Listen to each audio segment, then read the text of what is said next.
నమస్కారం ఘంటారావానికి స్వాగతం. ముందుగా ప్రధానాంశాలు. స్మార్ట్ సిటీ మిషన్ గడువు పొడిగించిన కేంద్రం. రాష్ట్ర ప్రభుత్వం వినతి మేరకు 2025 మార్చి వరకు వర్తింపు.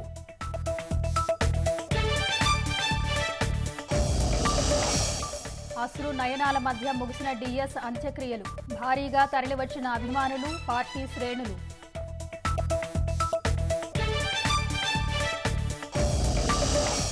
నిరుద్యోగులకు భారాస అనుకూలంగా ఉంటుందన్న హరీష్. మోసపూరిత హామీలతో కాంగ్రెస్ గద్దెనెక్కిందని విమర్శ.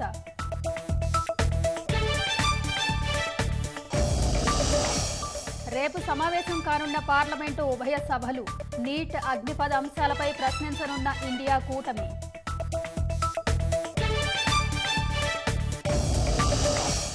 టీ20 ప్రపంచ కప్ గెలుపుతో కళాకారుడి వినూత్న ప్రదర్శన.